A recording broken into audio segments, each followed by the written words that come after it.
नमस्कार, एनडीटीवी राजस्थान देख रहे हैं आप और मैं हूं मनीष। अंतर्राष्ट्रीय आदिवासी दिवस पर विशेष पेशकश लेकर हाजिर हैं। बीते 30 सालों से ये दिवस मनाया जा रहा है। मकसद आदिवासियों के योगदान, उनके अधिकार बचाने और बढ़ाने को लेकर था। लेकिन जल, जंगल, जमीन के लिए जान तक गंवाने वाले आदिवासियों के साथ आधुनिकता की राह पर चलती दुनिया में बीते कुछ वर्षों से लगातार टकराव बढ़ा है। कहने को आदिवासी यानी पहले से धरती पर मौजूद निवासियों को आदिवासी कहा गया, लेकिन आधुनिकता की अवधारणा में अब विकास ही प्रथम है। तो ऐसे में फिर आदिवासियों का जमाने से चला आ रहा अस्तित्व और अस्मिता का संघर्ष क्या मायने रखता है? सियासी प्रतिनिधित्व बढ़ने से हालात कितने बदले हैं? और हाल ही में जब सुप्रीम कोर्ट का जो फैसला आया, जिसमें दलितों आदिवासियों के लिए कोटे में सब कोटे की मांग को जायज़ ठहराया गया और राज्यों को अधिकार दिए गए कि अति पिछड़ों को अधिकार दिए जा सके, तो उसका सियासी विरोध होने लगा। उसके भी मौजूदा स्थिति को लेकर क्या मायने? तो जल, जंगल, जमीन और प्राकृतिक संसाधनों से जुड़े जो हक है आदिवासियों के और अस्मिता का प्रश्न है, उसको लेकर ये प्रोग्राम करेंगे। अगले आधे घंटे मेरे साथ खास पैनल मौजूद होगा और आदिवासियों के हक, हुकूक और उनके संघर्ष से जुड़े तमाम पहलुओं पर हम चर्चा करेंगे। पहले आपको ग्राफिक्स दिखाते हैं। तो 9 अगस्त 1995 से अंतर्राष्ट्रीय आदिवासी दिवस मनाया जा रहा है। यूएन ने शुरुआत की थी, हर साल मनाया जा रहा है। तब से इनके योगदान को याद किया जाता है। संघर्ष की दास्तान जो आदिवासियों की रही है और उनके अधिकारों की सुरक्षा का करना भी इस दिन का मकसद है। हर साल एक थीम होती है इस दिवस पर और इस बार भी थीम रखी गई है, वो भी आपको बताते हैं। स्वैच्छिक अलगाव, आदिवासियों के अधिकारों की रक्षा। यानी वहीं से जहां आदिवासियों की लड़ाई शुरू हुई थी, फिर से एक बार वही चर्चाओं में आदिवासियों के अधिकारों की रक्षा। Next graphic.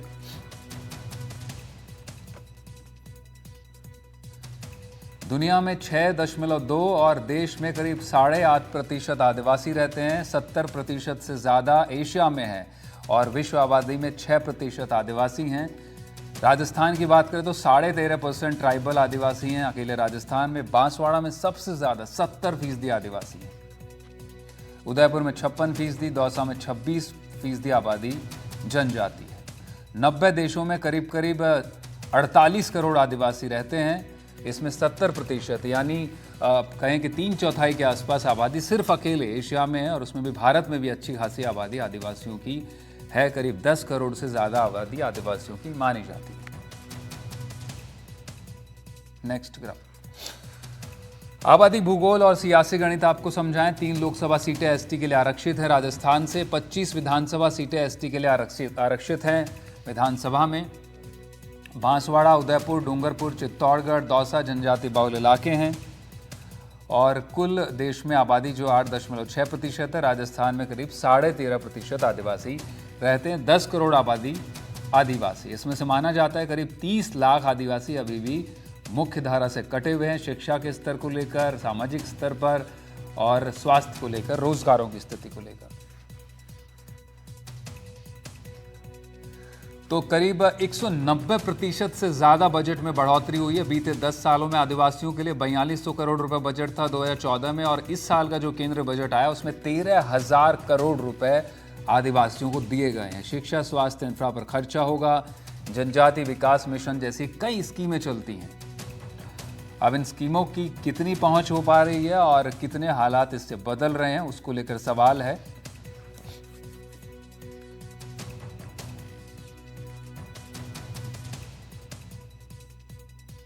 और इन सवालों के जवाब हम तलाशेंगे और आखिर में जो सवाल हैं, ये बड़े सवाल इस प्रोग्राम के जरिए हम आपके सामने उठाएंगे। किन फैसलों की आदिवासियों को दरकार है? शैक्षणिक स्तर में बेहतरी की दरकार है।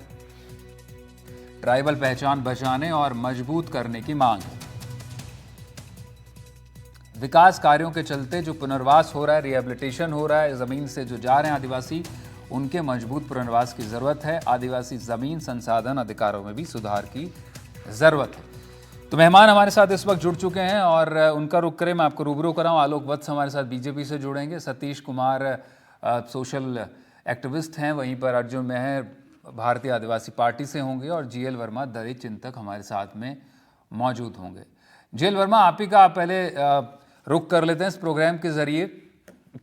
इस बार की ऐसी थीम भी रखी गई है आदिवासियों के अधिकारों की रक्षा को लेकर, तो एक तरह से कह सकते हैं कि जो लड़ाई जहां से शुरू हुई आदिवासियों की आधुनिकता के साथ में जो विकास की अवधारणा में, ये वहीं वापस आ खड़ी हुई है। फिर से एक बार जंगल और ज़मीन का टकराव देखने को मिल रहा है, खासतौर पर विकास की मौजूदा जो परिभाषा है उसके तहत। कौन से सरोकार आपको लगता है कि आदिवासियों के सबसे ज़्यादा पूरे होने ज़रूरी हैं कि ताकि उनको मुख्यधारा में लाया जा सके? जो अरसे से एक आबादी जिन्हें माना गया कि आदिकाल से रह रहे हैं और मुख्य धारा में आने की अंग्रेज़ों के ज़माने से कवायद चलती रही, हालांकि अंग्रेज़ों से तो बड़ा संघर्ष भी रहा आदिवासियों का। लोकतंत्र के 75 सालों में क्या खामियां रहीं और अब क्या सुधार की दरकार है? जो प्रोसेस है अपलिफ्टमेंट का, ये एक कंटिन्यूस प्रोसेस होना चाहिए।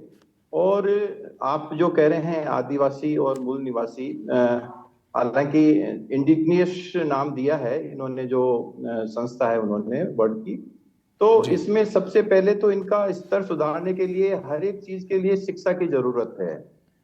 शिक्षा ही होगी तो ये जो है हर एक चीज, अपना जो मानसिक चेतना है और इनका सोच है और जो पर्सनैलिटी है, सारी शिक्षा से ही आएगी। शिक्षा इनके पास होगी तो ये अपने अधिकारों के लिए और जागरूक होंगे और सरकारों के समक्ष अच्छी तरीके से अपनी बातें भी रख पाएंगे। तो प्रथम तो है शिक्षा। दूसरी समस्या ये है कि अब नेचुरल रिसोर्सेज ज्यादातर उन्हीं जगहों पर है जहां पर कि इन लोगों की आबादी अधिक है। ये अपन देख रहे हैं, राजस्थान हो या जो है ना झारखंड हो या छत्तीसगढ़ हो, तो वहां पर जैसे जैसे विकास के लिए रिसोर्सेज को हम निकाल रहे हैं या यूज करने के लिए बाहर निकाल रहे हैं, भले ही कोयला हो या दूसरे हो, तो वहां पर इनको जो विस्थापित हो रहे हैं ये जगह जगह, या बांध बनाने के कारण भी कई बार होते हैं, तो इनका जो विस्थापन की जो नीति है उस कारण इनको बहुत दुख दर्द झेलना पड़ता है। आप समझ सकते हैं कि अपने घर से बेघर होना कितना मुश्किल है किसी भी व्यक्ति के लिए। तो इनकी दो प्राथमिक चीजें हैं जो है कि एक तो इनके लिए शिक्षा का स्तर तो बहुत ही स्पेशली, जैसे सरकार ने जवाहर नवोदय विद्यालय जैसे खोल रखे हैं, तो जो भी ऐसे ट्राइबल्स के जो बेल्ट हैं वहां पर हर तहसील में एक्सक्लूसिवली इन्हीं के लिए जो है ना जवाहर नवोदय विद्यालय जैसे स्कूल खोल देने चाहिए, जिससे कि ये शिक्षा इनकी ऊपर आ जाएगी तो ये अपने साथ में मुख्य धारा में भी बहुत अच्छी तरीके से जुड़ जाएंगे। नहीं, लेकिन एक सबसे बड़ा सवाल ये रहता है कि जो इनकी खुद की अस्मिता है, अपनी जो पहचान है आदिवासियों की, सबसे बड़ी हिचक वो होती है। तो किस तरह से उस अस्मिता पहचान को बनाए रखते हुए, उस अस्तित्व को बनाए रखते हुए मुख्य धारा में लेकर आना, आधुनिक जीवन में लेकर के आना और इस बात के लिए मनाना कि इस सह अस्तित्व के साथ भी जीवन जिया जा सकता है, वो बड़ा चुनौतीपूर्ण है। वर्मा साहब, मैं आपके पास लौटूंगा। सतीश जी, हमारे साथ सतीश कुमार भी सामाजिक कार्यकर्ता मौजूद हैं। सतीश जी, आपसे जानते हैं आपके अनुभव में क्या असेसमेंट है आदिवासियों की स्थिति को लेकर। अगर हम सियासी तौर पर बात करें या बजट एलोकेशंस की भी बात करें तो सरकारों के स्तर पर उस लेवल पे तो कमी कम से कम नहीं रही है। पिछले 10 सालों का ही जो मैंने अभी डेटा भी दिखाया, करीब करीब 200% बजट का एलोकेशन बढ़ा है। 4200 करोड़ से अब जाकर 13,000 करोड़ रुपए दिए जा रहे हैं। तो एक बड़ा सब्सटेंशियल चंक बढ़ाया है और मिशन भी बहुत हैं आदिवासियों को लेकर के, दलित आदिवासी को लेकर काफ़ी स्कीमें भी चलती हैं। लेकिन इम्प्लीमेंटेशन पर बड़ा सवाल हो जाता है जब अगर राजस्थान जैसे ट्राइबल्स की बात हो, झारखंड की बात हो, छत्तीसगढ़ की बात हो। ये तो स्टेट ही उनकी पहचान की वजह से बने थे, लेकिन फिर भी उस तरह से प्रोग्रेसिव स्टेट नहीं हो पाए। देखिए मनीष जी, एक बात तो मैं पहले आपको क्लियर कर दूं, इस संविधान में जो आर्टिकल अनुच्छेद 46 है और बाकी और जो एम्पावरमेंट है वो अनुसूचित जाति का और अनुसूचित जनजाति का, उसके तहत आप देखेंगे कि 5वीं 6ठी पंचवर्षीय योजना में 75 से लेके और 1979-80 में, और अनुसूचित जाति उपयोजना और अनुसूचित जनजाति उपयोजना लाई थी।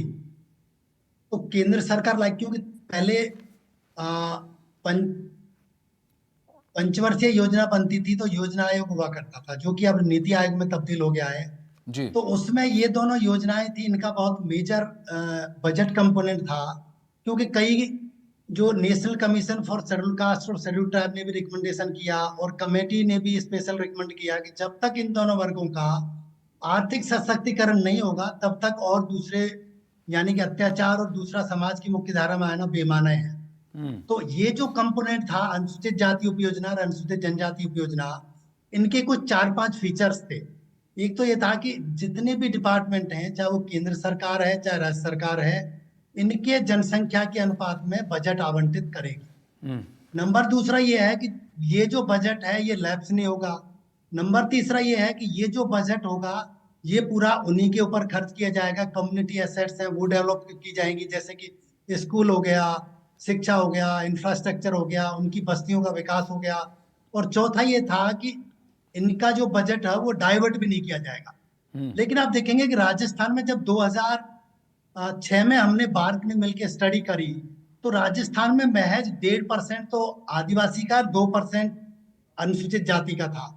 तो आप जी। देखेंगे कि सरकारों की जब तक मंशा नहीं है, प्राथमिकता नहीं है, क्योंकि ये बजट तो है, अब भी जैसे अनेकों स्कीम है, लेकिन उसका उनका स्थायित्व विकास है उसकी जरूरत। जैसे भी कि अभी वर्मा साहब ने बताया, एजुकेशन एक बेसिक है। बेशक बिल्कुल। ये बात सही है कि हम लोग आदिवासी अस्मिता को भी रखेंगे, लेकिन उसके साथ साथ ये भी है कि आजकल के युग में यदि आपके पास कंप्यूटर नहीं है, इंग्लिश नहीं है, तो आप तरक्की नहीं कर सकते, समाज की मुख्यधारा में नहीं आ सकते। तो इसलिए उनको उस स्तर की शिक्षा मिलेगी, क्योंकि अभी जैसे हाल ही में सुप्रीम कोर्ट का फैसला आया है, तो सुप्रीम कोर्ट के फैसले में भी वर्गीकरण कर देंगे, तब भी इनको कोई फायदा नहीं मिलेगा। वो इसलिए नहीं मिलेगा क्योंकि एजुकेशन नहीं है और इनका आर्थिक जो सशक्तिकरण है वो बहुत पुअर है। आर्थिक सशक्तिकरण नहीं है तो वो क्वालिटी की एजुकेशन नहीं ले सकते, और क्वालिटी की एजुकेशन तो आज के दौर में बिल्कुल वक्त की भी नजाकत है, मनीष जी। नहीं तो वर्मा जब तक साहब। सरकारें क्वालिटी एजुकेशन नहीं देंगे, इंफ्रास्ट्रक्चर नहीं करेंगे, क्योंकि यूएन का भी एक ये नारा है कि स्थायित्व विकास, जो कि भारत जी। सरकार ने भी रेटिफाई कर रखा है।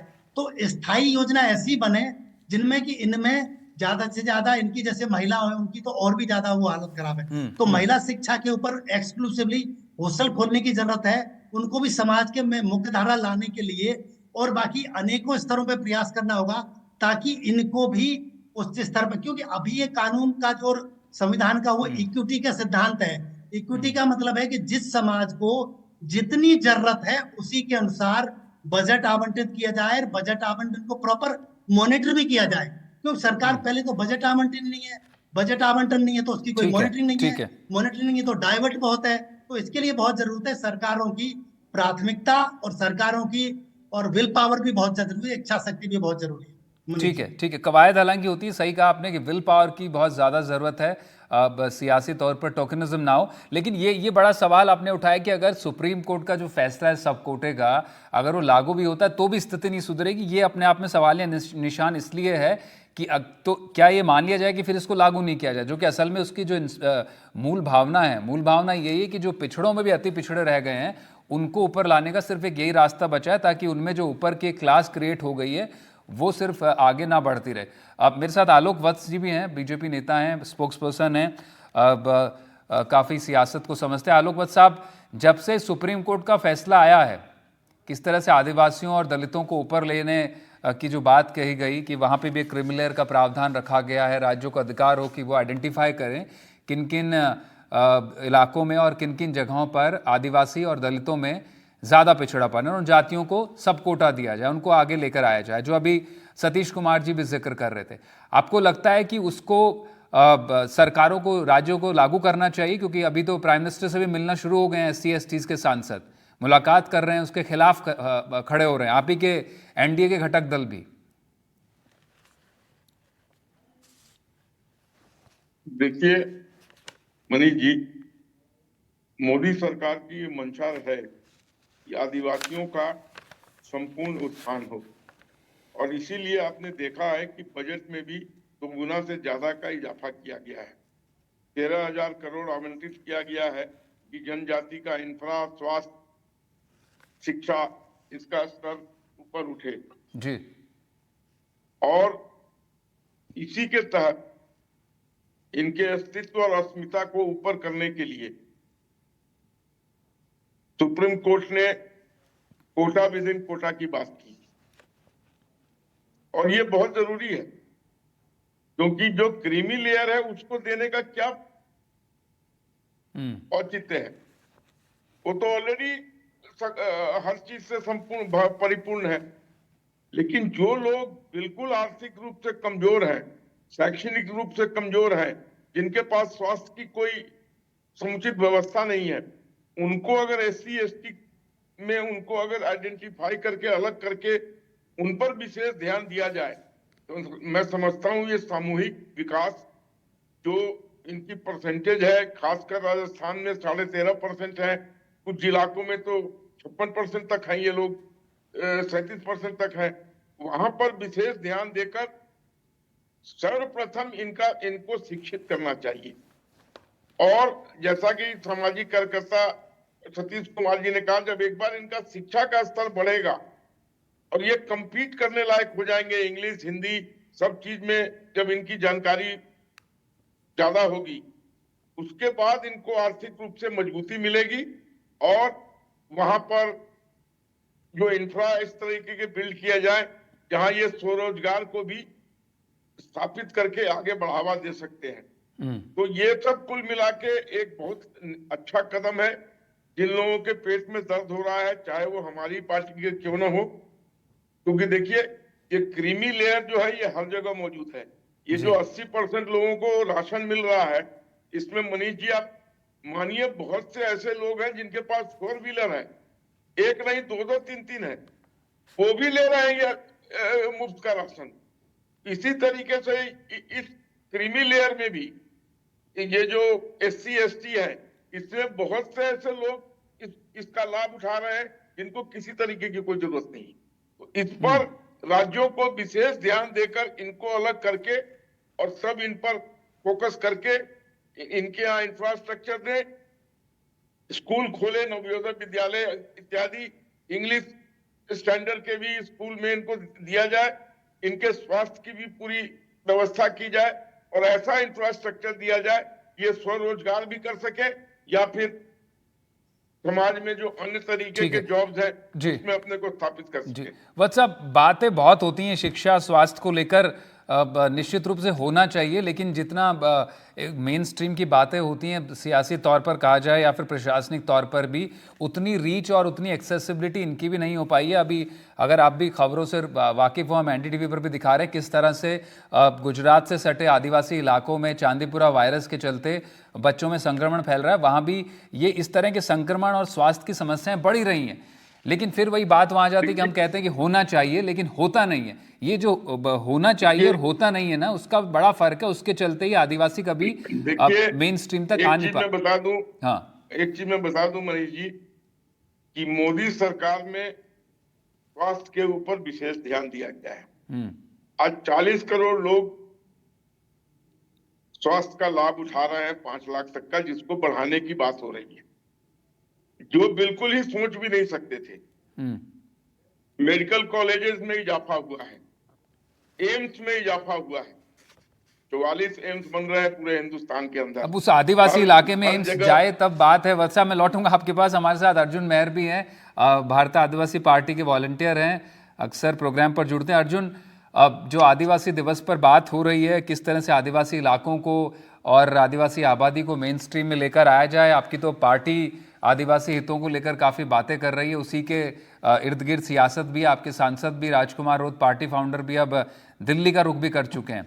मैं सवाल आपसे पूछना चाहता हूं कि जब बात ये हो रही है, चाहे वो सुप्रीम कोर्ट का फैसला हो या सरकारों के जरिए, कि आदिवासियों की जो आबादी अति पिछड़ी रह गई है उसको अगर ऊपर लेकर आया जाए, किसी तरह का एक सब कोटा का प्रोविज़न हो और उनको फ़ायदा मिल सके, तो उसमें क्या हर्ज है? क्यों उसका खिलाफ होना चाहिए? दूसरी मेरी बात ये भी है कि जब आदिवासी जो ज़मीन नहीं छोड़ना चाहते, अभी बांसवाड़ा की हमने बात की थी थोड़े दिन पहले कि वहाँ पर जो न्यूक्लियर प्लांट आ रहा है उसको लेकर टकराव शुरू हो गया है, तो क्या समस्याएं, मूल जड़ में क्या समस्याएं? आप अगर उस इलाके को समझते हैं, अगर दक्षिण राजस्थान की बात करें, बांसवाड़ा उसके आसपास, क्या अभी भी ग्रेव जो स्टार्क एक तरह से कहें कि दिक्कतें हैं वहाँ पर, भयानक दिक्कतें जो हैं, जिसके चलते आज भी इलाका आगे नहीं आ पाया? आपको क्या लगता है अपने अनुभव में?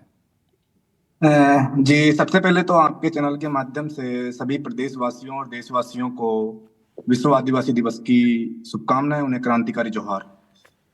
आज मैं एक तो प्रवक्ता के तौर पे नहीं हूँ, एक आदिवासी कार्यकर्ता के तौर पे शामिल हुआ हूँ। पहली बात जो आपने सवाल किया, जो सुप्रीम कोर्ट का जजमेंट आया, सीधी सी बात है, सुप्रीम कोर्ट का जो जजमेंट है वो असंवैधानिक है। ये हक सुप्रीम कोर्ट को नहीं है कि वो तय करें और राज्य सरकार को पावर दे दे। ये हक है, आरक्षण का जो प्रावधान का हक है वो आर्टिकल 341 के तहत ये लोकसभा को दिया गया है, ना कि राज्य सरकारों को ही हक दिया जाएगा। राज्य सरकारें अपने तरीके से चीजें करेगी फिर, कि जैसे कि भीलों को बाहर कर दो, भील और मीणाओं को बाहर कर दो, किसी और को कर दो, जैसे मध्य प्रदेश नहीं, लेकिन कोर्ट को इंटरप्रिटेशन का तो पूरा हक है। आप कैसे कह सकते हैं अर्जुन की कोर्ट का आदेश है, संवैधानिक है, कोर्ट ने अपनी मर्जी से उसी संविधान के दायरे में कहा है, राज्यों को हक है, उन्होंने कहा है कि राज्यों को हक है सब कोटा बनाने का। आप संविधान पढ़िए सर, संविधान की 341 जो अनुच्छेद है वो ये कहता है कि संसद बनाएगी और संसद के बाद राष्ट्रपति उस पर साइन करेंगे, राज्य को थोड़ी पावर मिल जाएगी। तो यहाँ पर राज्यों को पावर दे दी गई है, वो है संवैधानिक है, उसका दुरुपयोग होगा। जैसे कि मध्य प्रदेश के अंदर अभी क्या हुआ है, जैसे ही खबर आते ही क्या छपने लगा अखबारों के अंदर कि मध्य प्रदेश के गोंड और भीलों को वर्गीकृत किया जाएगा, उन्हें बाहर किया जाएगा। ये गलत है, इस तरीके से राजनीतिक दुरुपयोग होगा। दूसरी चीज जो इसके अंदर बात निकल के आ रही है, जो आप कह रहे हैं कि किस तरीके से, जो आलोक वत्स जी ने कहा कि किस तरीके से आरक्षण पैरेलल इसका डिस्ट्रीब्यूशन होना चाहिए, तो उसके लिए सुप्रीम कोर्ट दूसरे प्रावधान करे। इसके अंदर एक जेएनयू की बहुत एडमिशन पॉलिसी के अंदर एक बहुत अच्छा पॉइंट है, जो है डेप्रीवेशन पॉइंट मॉडल का सिस्टम, जिसके अंदर जो पिछले क्षेत्रों से जो लोग आते हैं या फिर जिनकी इकोनॉमिकल कंडीशन बहुत बेकार है, उनको एक्स्ट्रा 5 पॉइंट दिए जाते थे, लेकिन मोदी सरकार ने उसको 2 पॉइंट कर दिया। मतलब अगर पूर्वी राजस्थान का लड़का उसमें कंपीट कर रहा है, आदिवासी लड़का, और एक उड़ीसा का कालाहांडी का आदिवासी लड़का कंपीट कर रहा है, तो उड़ीसा के आदिवासी इलाके के आने वाले लड़के को 5 पॉइंट एक्स्ट्रा मिलते थे, उनको इनकी सरकार ने घटा दिया। दूसरी बात ये कह रहे थे अभी कि हम लोग एजुकेशन पे, हेल्थ पे एकलव्य मॉडल स्कूल की स्थापना की गई, उसके बारे में अभी संजय क्या नाम है, जो आरजेडी के जो सांसद है, राज्यसभा सांसद है झा साहब, उन्होंने इसको संसद के अंदर उठाया कि किस तरीके से एकलव्य मॉडल स्कूल्स के अंदर टीचर्स की भर्ती नहीं की जा रही है, उनके जो बजट में कटौती की गई है, बच्चों के लिए शिक्षक नहीं है। इस तरीके से आप अगर बच्चों के नाम पे आप केवल हवाई बातें कर ले, आज आप खुद राजस्थान की हालत देख लीजिए, दक्षिणी राजस्थान का इलाका हो चाहे पूर्वी राजस्थान का इलाका हो, यहाँ पर कई जगह ऐसी है जहाँ की स्कूलों की हालत बहुत बेकार है। अगर वो बच्चे, हम कह रहे हैं हम आरक्षण खुद छोड़ देंगे भाई, हम खुद कह रहे हैं हम छोड़ देंगे आरक्षण, लेकिन हमारे साथ साथ जो भेदभाव है वो पूर्णतः खत्म हो जाए, ये कह दे, ये लोग बीजेपी के ये लोग कह दे, अगर इस देश के अंदर किसी भी शख्स ने किसी भी दलित और आदिवासी के साथ शोषण किया, आरक्षण का तो मकसद ही अर्जुन भेदभाव खत्म करना। और जब बात अगर आप कह रहे हैं कि भेदभाव को लेकर, तो वो क्रीमी लेयर की भी बात होनी चाहिए फिर, कि वो क्रीमी लेयर के जो लोग हैं जो फायदा नहीं छोड़ना चाहते हैं, वो सिर्फ एक हिस्से की बात की गई है, किसी को जाति से बाहर करने, आरक्षण से बाहर करने की बात नहीं कही है, सिर्फ क्रीमी लेयर को लेकर बड़ा सवाल आपके यहाँ से खड़ा हो रहा है। आपने जजमेंट सही से नहीं पढ़ा। पहली जो बात हुई है उसके अंदर 7 जज थे, 7 जज में से 6 ने ये कहा कि उपवर्गीकरण, उसमें पहला डिसीजन उपवर्गीकरण को लेके, एक्स्ट्रा जो डिसीजन गया है वो गया है क्रीमी लेयर को लेके, उसमें 2 जजों ने ये कहा है कि क्रीमी लेयर होना चाहिए, 5 जजों की मूक धारण कर गए, उन्होंने कोई सहमति नहीं, तो उनका कोई उससे डिसेंट नहीं था, वो जो सिर्फ एक जज थी उनके पक्ष में नहीं थी, बाकी जजेस का क्रीमी लेयर को लेकर भी साफ तौर पे कहना था। और क्रीमी लेयर पर आप क्यों बगले झांकने लग जाते हैं? आपको नहीं लगता कि जो सिर्फ एक क्लास इसका फायदा उठा चुकी है वो आगे बढ़े, और जो बाकी आप जैसे लोग आप कहना चाह रहे हैं, मैं तो ये कह रहा हूँ, नहीं, दूसरे प्रावधान है ना, आप क्रीमी लेयर के आधार पे आप भाई को भाई से दूर करने की साजिश। अरे भाई, जब ओबीसी में अगर क्रीमी लेयर हो सकता है तो SC ST में क्रीमी लेयर क्यों नहीं हो सकता है? वो भी पहचान की बात थी। इकोनॉमिक आधार पे हमें आरक्षण नहीं मिला हुआ, इकोनॉमिक आधार पे अगर हमें आरक्षण मिला होता, इकोनॉमिक आधार पे हमारे साथ भेदभाव होता है क्या? इकोनॉमिक आधार पे आरक्षण का प्रावधान अर्जुन, आप ही के नेता ये कहना शुरू कर देते हैं कि ST के आरक्षण में एक जाति ने ज्यादा फायदा उठा लिया, फिर वो किसकी बात कर रहे होते हैं तब? मैं सतीश वर्मा जी का, JL वर्मा जी का रुख करूंगा आखिर में। JL वर्मा साहब, मैं आपसे जानना चाहता हूं, आदिवासियों की नेटिव इंडिजिनस जब बात होती है जिस तरह से इंटरनेशनल लेवल पर, एक बड़ी दिक्कत ये आती है कि ये जो आबादी है, ये जो लोग हैं, ये अपनी जमीन से इन्हें बहुत ज़्यादा लगाव होता है, अपने कल्चर से बहुत होता है, इसलिए इनका माइग्रेशन नहीं होता, ये वहीं रहना पसंद करते हैं, वहाँ पर इनको अवसर मुहैया कराए जाएं, क्योंकि इनको शहरों में लाकर या बड़ी जगहों पर लाकर वो प्रयोग तो विफल हो गए। तो ये क्या मॉडल हो सकता है प्रशासन के स्तर पर? मैं संक्षिप्त में जानना चाहूँगा कि इनके स्तर पर ही वहाँ रोजगार के अवसर पैदा हो और वहीं पर ही एक तरह से कहें कि जो कोएग्जिस्टेंस का मॉडल है वो डेवलप हो सके। देखिए, मैंने पहले भी कहा था कि नेचुरल रिसोर्सेज के मामले में जहां पर भी आदिवासी रह रहे हैं वहाँ नेचुरल रिसोर्सेज बहुत अच्छे हैं, और इनको जरूरत है शिक्षा की, और वो भी क्वालिटी एजुकेशन की। आप शिक्षा दे दीजिए और वो जागरूक हो जाएंगे, और रिसोर्सेज इनके पास में वहां है, उसका डेवलपमेंट सरकारें अगर कर दे तो इनको विस्थापित होने की भी जरूरत नहीं है। और हमें भी अच्छा लगेगा और सबको अच्छा लगेगा कि वो अपनी जमीन से भी जुड़े हुए हैं और वो खुशहाल भी हैं। ठीक और है। देखिए, अगर 8-10% पॉपुलेशन का अगर विकास नहीं होगा तो राष्ट्र के लिए भी ठीक नहीं है। बिल्कुल, बड़ी आबादी है सर, 8% पॉपुलेशन बड़ा मायने रखती, 10 करोड़ से ज़्यादा आदिवासी। बहुत शुक्रिया। अब हमने कोशिश की इस प्रोग्राम के जरिए, अलग अलग व्यूज़ के जरिए, कि किस तरह से आदिवासियों को मुख्यधारा में लाया जाए और जो उनके सरोकार हैं वो किन फैसलों के जरिए सरकारें और प्रशासन पूरा कर सकता है। तो फिलहाल इतना ही। बाकी तमाम खबरों के लिए आप बने रहें हमारे साथ। नमस्कार।